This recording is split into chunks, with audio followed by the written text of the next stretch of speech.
2021 election அப்போ திமுக தரப்புல நிறைய வாக்குறுதி கொடுத்திருப்பாங்கல்ல, இந்த தொகுதிக்கு இது செய்யறேன்னு அதெல்லாம் செஞ்சு கொடுத்திருக்காங்க. இல்ல செய்யல. மக்களுக்கு செய்யறேன்னு சொல்றத பாதி கூட நிறைவேற்ற மாட்டுறாங்க. இது வரைக்கும் ஏதாவது செய்திருந்தா நம்ம சொல்லலாம், சொல்லலாம். எதுவுமே செய்யலையே. எதுவுமே செய்யல. என்ன செஞ்சுறாங்க? ஒண்ணுமே செய்யல.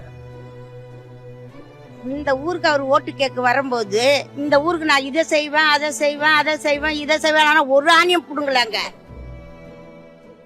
இந்த ஆட்சியில எந்த ஒரு இதுவும் கிடையாது. அசிங்கம் தான் இது. இது சொல்றதுக்கே அசிங்கம், எங்களுக்கே அசிங்கமா இருக்குது. இந்த அடுத்தது விஜய் வந்தா கூட நல்லது செய்வார்னு எங்களுக்கு ஒரு கருத்து மணி இருக்கு. இந்த தொகுதியை பொறுத்தவரை விஜய்க்கு எந்த அளவுக்கு ஆதரவு இருக்குன்னா வந்தா நல்லா இருக்கும். ஆனா இந்த விஜய்ன்றவர் தம்பி போல என்னன்னா தம்பிக்கு ஒரு வாய்ப்பு கொடுத்தா அவர் ஏதோ முஞ்சிதை செய்வார்னு நினைக்கிறேன். விஜய் தான் இன்னைக்கு பயங்கர பவர்ஃபுல்லா இருக்கிறா போல. என் வீட்டு ஓட்டே இல்ல 10 ஓட்டுக்குது. நாங்களாம் பக்கா திமுக, இருந்தாலும் விஜய் கட்சிக்கு ஆதரவு.